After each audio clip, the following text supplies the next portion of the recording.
నమస్తే రమగారు. నమస్తే జయ. రమగారు, కార్తీక మాసంలో మనం కార్తీక మాసం అంతా ఉపవాసం చేస్తాము, దీపం పెడతాము ఖచ్చితంగా. దాంతోపాటు మా రమగారి పురాణం, కార్తీక పురాణం వింటాం. వీటన్నిటితో పాటు తులసమ్మకు కూడా చాలా ప్రాధాన్యత ఇస్తామండి. ప్రతిరోజు కూడా తులసి మాతను కొలుస్తూ ఉంటాం. దీనికి సంబంధించి కొన్ని సందేహాలు ఉన్నాయి రమగారు. తులసి మాతకి ఉదయం పూట తులసి మాత ముందు దీపం పెట్టాలా, తులసికి సాయంత్రం పెట్టాలా? మీరు ఒక్కొక్కటి చెప్తే నా ఒక్కొక్క సందేహాన్ని అడుగుతున్నాను. నువ్వు ఒక్కో ప్రశ్న షూట్ చేయి, నేను ఒక్కొక్క ఆన్సర్ చెప్తా. అంతే. తులసి చెట్టు దగ్గర 2 పూట్ల దీపం పెట్టుకోవచ్చు. తులసికి సన్నిధానంలో దీపం అని అట్లా దగ్గరగా పెట్టేసేయకూడదు. కొంతమంది కుదుట్లోనే పెట్టేస్తూ ఉంటారు. అవునవును. తులసి ఆ పని చేయకూడదు. వేడి తగిలేలాగా పెట్టకూడదు. చాలా సెన్సిటివ్ కదా. ఏజ్ మొక్క అయినా సెన్సిటివే. అవును. అందులో తులసి కుదుట్లో పెడితే ఎట్లా, యువతలు పెట్టుకోవాలి. తులసి దగ్గర కొంచెం శుభ్రం చేసుకోవటం. రోజు మీరు దీపం పెట్టదలుచుకుంటే తులసి దగ్గర కూడా నీళ్ళు చల్లి ఒక మాట తుడిచి పిండితోటో చాక్పీస్తోటో మీకు చేత వచ్చిన అవకాశాన్ని బట్టి కదా ముగ్గు వేసుకోవటం.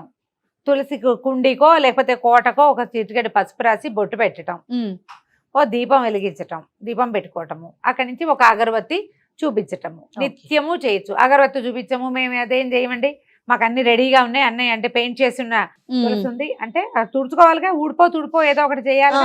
దీపం పెట్టుకోవచ్చు 2 పూట్ల. ఉదయం ప్రాతకాలం సూర్యోదయం కాకముందే స్నానం చేస్తాం కదా, అవును, అప్పుడు ఒకసారి దీపం. సాయంకాలం సంధ్యా దీపం కూడా తులసి దగ్గర పెట్టుకోవచ్చు. ఇక్కడ కూడా నువ్వుల నూనె ప్రాధాన్యత ఉంటుందండి. నూనె ఎప్పుడు ప్రాధాన్యమే చేయ. నూనె లేదా ఆవు నెయ్యి. కార్తీకం అంతా కూడా ఆవు నెయ్యి ఎంత ముఖ్యమైనదో, ఎంత మంచిదో, నువ్వుల నూనె కూడా అంత మంచిదేను, శ్రేష్టం. ఈ సీజన్ కి ఇది అవసరం మనకి. మీ అవకాశాన్ని బట్టేమ్మా, లేదా అంత లేదు కానీ ఆవు నెయ్యితో పెట్టాలని ఆస్తుంది, నూనెలో కొంచెం ఆవు నెయ్యి వేసి ఒక చుక్క పెట్టుకో, తర్వాత పైది నువ్వుల నూనె పోసుకోండి. వేరే అవిసె నూనె, విప్ప నూనె వాటిల్లోకి వెళ్ళబోకండి. ఈ వెదర్ కి ఇప్పుడు మనది శరద్ ఋతువు కదా, ఈ ఋతువుకి ఇది కావాలి మనకి, అంతే. ఓకే. తర్వాత గుమ్మం ముందు ఉండాలా తులసి కోట? అవకాశం లేకపోతే బాల్కనీస్ లో పెట్టుకుంటున్నాం, మరి ఓకే అంటారా? పురాతన కాలంలో మీరు ఊళ్ళల్లో గమనించినట్లయితే ఎవరికి వాకిళ్లలో తులసి ఉన్న దాఖలాలు చాలా తక్కువ ఉండేవి. పెరటి గుమ్మానికి ఎదురుకుండా తులసి ఉండటం ఉండేది.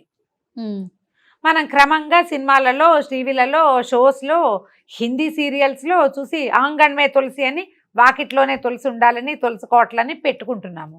మీ అవకాశాన్ని బట్టి పెట్టుకోండి. మీరు పూజించటానికి వెసులుబాటు కావాలి. ఏదైనా పెట్టుకుంటే కనుక మేము పూజించము, దాని గాలి కావాలి మనకి తులసి. అలాగైనా సరే వాకిట్లో నుంచి గాలి వచ్చే అవకాశం హెచ్చుగా ఉంటే వాకిలి వైపు, పెరటి వైపు నుంచి గాలి వస్తుందంటే ఆ వైపు ఆ గాలి మన దాకా వచ్చేలా రావాలి. తులసి మీద నుంచి గాలి. తులసి రాత్రిళ్ళు కూడా ఆక్సిజన్ విడుస్తుందని చెప్తారు. ఇది సైన్స్ గా ప్రూవ్ అయిందో లేదో నాకు నిజంగా తెలీదు, కానీ చాలా మంది పెద్దవాళ్ళు ఏం చెప్తారంటే ప్రతి చెట్టు మామూలు సైన్స్ ప్రకారం పగలు ఆక్సిజన్ విడుస్తుంది, రాత్రిళ్ళు కార్బన్ డైఆక్సైడ్ విడుస్తుంది. కాబట్టి రాత్రిళ్ళు చెట్ల కింద పడుకోవద్దు. అవును అంటే పగళ్ళు చెట్ల గాలి చాలా మంచిది. అందుకని తెల్లవారుజామునే చెట్ల కింద నడవండి, సాయంకాలం ఈవినింగ్ వాక్ వెళ్ళండి. ఎందుకంటే ఆ చెట్లు వదిలే ఆక్సిజన్ని తీసుకుంటాం, రాత్రిళ్ళు కాదు. కానీ ఈ తులసి వ్యవహారంలో ఏం చెప్తారంటే రాత్రిపూట కూడా ఈ పర్టికులర్ తులసి చెట్టు మాత్రమే ఆక్సిజన్నే విడుస్తుందని, నత్రజనిని విడుదల చేసిన నైట్రోజన్ చాలా తక్కువ మోతాదులో వస్తుంది. ఎక్కువ ప్రాణవాయువుని విడిచే లక్షణం ఉంది కాబట్టి దాని మీద నుంచి వచ్చే గాలి కొంత ఆరోగ్యానికి మంచిది. అందుకని ప్రతి వాకిట్లోనూ తులసి ఉండాలని చెప్తారు. అవును, నువ్వు పూజించకపో, నీ విధానం నీది, ఎలాగైనా ఉండాలి అంతే లెక్క. మీకు ఎక్కడ వెసులుబాటుగా ఉంటే అక్కడ పెట్టుకోవచ్చమ్మా. ఇది ఖచ్చితంగా ఇక్కడే ఉండాలన్న నియమం అయితే నేను చదవలా ఎక్కడ. ఓకే. తర్వాత కొన్ని మనం తులసి చెట్టు ఆకులు కొన్ని సందర్భాల్లో తింటాం కదండి, పూజించటానికి వేరుగా, ఇలా మనము వాడుకోవటానికి వేరుగా పెట్టుకోవాలా తులసి మాత? పెట్టుకోవాలి, అది నియమం. నువ్వు పూజించే చెట్టుని ఎలా పడితే అట్లా తెంపకూడదు. ఆ చెట్టు నుంచి ఆకులు కోసి నోట్లో వేసుకునే పని చెయ్యొద్దు. పూజిస్తాము, రోజువారీ తులసిలో ఒక శ్రద్ధగా నీళ్లు పోసుకుని ఆ నీళ్ళు నెత్తి మీద జల్లుకుంటాము. తులసి మాత మృత్తిక. తులసి చెట్టు మొదట్లో మన్నుని నొసటన దాల్చే పద్ధతి కూడా ఉంటుంది. పిల్లలు భయపడ్డప్పుడు అప్పుడు పెడతారు, అది మంచిది. మీరు అలా చేయదలుచుకుంటే గనక, పూజించదలుచుకుంటే పూజకు ఒక కుండి విడిగా పెట్టుకోండి. ఈ మంచి డిజైన్లో బృందావనాలు దొరుకుతున్నాయిగా, ఓ బృందావనాన్ని వెలయించుకోండి, అది కూడా మీ ఇష్టమే.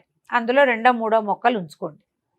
కొత్త మొక్కలు మొలిచినప్పుడు తీసి విడిగా పెట్టుకోండి. తులసి వనం వనం అంటే ఒక 6-7 కుండీలలో కనీసం తులసి ఉంటే మీరు పూజకో, పిల్లలకి జలుబు చేసినప్పుడు రసం తీసి పోయటానికో, మీరే నోట్లో వేసుకోవటానికో ఉపయోగపడతాయి.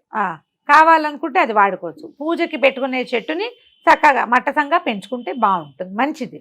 ఓకే. లక్ష్మీ తులసి, కృష్ణ తులసి అని వింటాం. ఈ రెండిట్లో ఏది ఉంచుకోవాలండి ఇంట్లో? 2 ఉంచుకోవచ్చు. పూజ కూడా రెండింటికి చేయొచ్చు. 2 మొక్కలు. ప్రత్యేకతలు ఏంటి రమ్మగారు? ఈ లక్ష్మీ తులసి కంటే లేత రంగు చేయాలి. ఆ చెట్టు కూడా నాజుగ్గా ఉంటుంది. కృష్ణ తులసి ముదురు కాండమున ముదురుగా ఉండేది, ముదురు రంగులో కనపడుతూ ఆకులు ఘాటైన ప్రకృతి కలిగి ఉంటాయి. ఇది మంచి ఇది చెడు అని ఏమీ లేదు. ఈ పూజకి ఇదే, ఆ పూజకి అదే అన్న మాటలు కూడా పొరపాటే. మనం కల్పించుకుంటాం వాటన్నిటినీ. అవి 2 రకాలు అంతే. మీరు ఆకుపచ్చగా లేత ఆకుపచ్చలు అందంగా కనపడే ఆకు, కొంచెం ఎరుపు దాళ్ళు కలిగి ముదురుగా బలంగా కనబడే ఆకులు కనిపిస్తాయి. 2 మొక్కలు ఉంచుకుంటే చూడడానికి అందంగా కూడా కనపడుతుంది. 2 మంచివే, ఆరోగ్యానికి మంచివే, గాలికి మంచివే, పూజకి మంచివే. తర్వాత మొక్కకి మనము ప్రతిరోజు సాధారణంగా నీళ్లు పోస్తాం. అయితే ఏదో ఒక కామెంట్లో నేను చూసానండి, ఆదివారం తులసి చెట్టుకి నీళ్లు పోయకూడదు, ఎందుకంటే నారాయణ సేవలో ఉంటుంది కాబట్టి అనేసి. ఎందుకు మిగిలిన రోజుల్లో తులసి నారాయణ సేవలో ఉండదా? ఎక్కడి నుంచి వస్తాయమ్మా ఇలాంటివి? వారానికి ఒక్కరోజే ఆవిడ నారాయణ సేవ చేస్తుందని మనం ఎక్కడ చదివాం? ఏమో మరి, దేవి భాగవతంలో ఎక్కడా చదవలా, కార్తీక పురాణంలో ఎక్కడా లేదు. ఒక్కరోజు సేవలో ఉండటం ఏంటండి? ఒక్కరోజు నిరంతరము నారాయణ సేవలోనే ఉంటుంది ఆవిడ. అంతే కదా. నారాయణుడికి ప్రీతిపాత్రమైన చెట్టు అని కదా మనం చెప్పుకుంటున్నాము. వారంలో ఓ రోజే ఆయన వంతుకొస్తుంది అన్నట్టు చెప్తే ఎట్లాగా? అలాంటిది ఏం లేదమ్మా. తులసి చెట్టుకి రోజు నీళ్లు పోయిన, ఒక చెట్టు సంరక్షణ అంటే నిత్యము చెంబెడు నీళ్లు పోయకపోయినా చారెడు నీళ్ళైనా పోయాలి చెట్లకి. రోజు పోయొచ్చు నీళ్లు, ఏ తప్పు లేదు. దళాలు కోసేటప్పుడు కొంచెం ఈ రకమైన శంక కొన్ని చోట్ల కనపడుతుంది. తులసి దళాలు రోజు కొయ్యకూడదు, శుక్రవారం మంగళవారం కొయ్యకూడదు, మరి ఆదివారం కూడా కొయ్యకూడదు అని ఎవరో అడిగారు. ఆదివారం కోసుకోవచ్చు అని, నేను కోసుకోవచ్చు అని చెప్పాను నేను. అయితే వాళ్ళు అడిగారు, ఎవరో గురుగారో ఎవరో చెప్పారండి. ఇప్పుడు తులసి దళాలు ఎందుకు కోస్తారు జయ? మామూలుగా రోజువారీ ఎందుకు కోస్తావు? నువ్వు ఎందుకు కోస్తావు?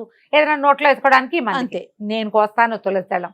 మా ఇంట్లో చిన్న కృష్ణ ప్రతిమ ఉంది. నేను కృష్ణుడి పాదాలకు ప్రతిరోజు ఒక తులసి దళం పెట్టాలి, నా నియమం. నేను మంగళవారం, శుక్రవారం, ఆదివారం కృష్ణుడికి తులసి సేవ చేయొద్దా? ఇప్పుడు ప్రతిరోజు చేసే అలవాటు ఉన్నప్పుడు అప్పుడు వారాలు చూసుకోం కదండి. అక్కర్లేదుగా? అక్కర్లేదు. ఇప్పుడు ఏ తులసి నువ్వు కోయకూడదు, మామూలు తులసికి నువ్వు విడిగా పూజ కోసం లేదా ఇతరత్ర ఆయుర్వేద ఉపయోగాల కోసం పెట్టుకున్న తులసి కొయ్యకూడదన్న నియమం అయితే లేదమ్మా. నేను దాన్ని సమర్థించట్లేదు. ఇప్పుడు ఎందుకంటే మనం సేవ, ఇప్పుడు నా దగ్గర కృష్ణుడు ఉన్నాడు, సాలగ్రామార్చన ఉన్న వాళ్ళు ఉంటారు. సాలగ్రామం అంటే నిత్యము తులసి అర్చన, పువ్వులక్కర్లా సాలగ్రామానికి. విష్ణు సేవ చేయడానికే కదా తులసి. తులసి రోజువారీ ఎవరికి వస్తారు? మామూలు వాళ్ళు ఎవ్వరు కొయ్యరు. ఏ దేవుడికి తులసి పెట్టం మనం, జ్ఞాపకం చేసుకోండి. అవునా కదా? Simple logic. మనం ఎవరికి పెడతాము? కేవలము విష్ణు ఆరాధనకి మాత్రమే, ఆరాధనకే తులసి కొయ్యాలి. మరి మంగళ శుక్రవారాలు ఆదివారాలు తులసి కొయ్యకూడదంటే ఆరాధన మానేస్తామా? అంతే, సింపుల్ కదా. మానం, ఆరాధన చేస్తాం కాబట్టి అమ్మ ఆరాధన కోసం కోసుకుంటున్నాము అని దండం పెట్టి కోసుకోవాలి.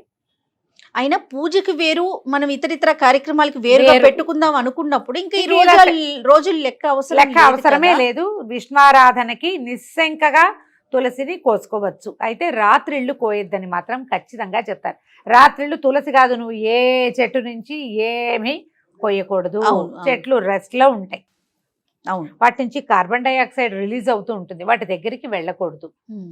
అంతే. తర్వాత ఆడవారు కొయ్యకూడదు, మగవారు మాత్రమే కొయ్యాలనే మాట కూడా విన్నాను రమ్మగారు, ఇది కరెక్టేనా? ఇది వరకు చెప్పేవాళ్ళు జయ అట్లాగే. మగవాళ్లే కొయ్యాలి తులసి, ఆడవాళ్ళు కొయ్యకూడదని. తిథుల్లో కూడా కొన్ని తిథులు ప్రత్యేకంగా కొయ్యకూడదని ఉండేవి. మరి ఆ రోజున విష్ణుఆరాధన ఏం చేసేవాళ్ళో మనకు తెలియదు. అదేలే, చెప్పేవాళ్ళు అట్లా. అమావాస్యలోను అక్కడ తులసి పడుకుంటుంది అని, ఆమె నిద్రించే కాలం అని కొయ్యకూడదని అనేవాళ్ళు. ఇప్పుడంతా తిథులు చూసుకుని ప్రవర్తించే వాళ్ళగా మనం చెప్పాల్సిన పని అయితే లేదు కదా. అవునా? ఇదివరకు మగవాళ్లే కొయ్యాలి, ఆడవాళ్ళు కొయ్యకూడదు అనేవాళ్ళు. ఇంట్లో మగవాళ్ళు ఎవరు, అలభ్యం వాళ్ళు ఎవరు లేరు, వాళ్ళు కొయ్యరు, ఈ పనులకి రారు. మన ఇంట్లో ఒక విష్ణు ప్రతిమో, ఓ వెంకటేశ్వర స్వామో, ఒక కృష్ణుడో, ఓ వెన్న కృష్ణుడో ఉన్నారు, వారికి ఒకటి సమర్పించాలని ఉంది. అప్పుడు ఏం చేస్తాం? ఓ నమస్కారం చేసుకుని అపరాధ శాస్త్రాన్ని క్రియంతే అహర్నిశమయ దాసోయమితి మామత్వ క్షమస్వ పరమేశ్వరి జనార్దన ఇది చెప్పుకుని కోసుకోవచ్చు.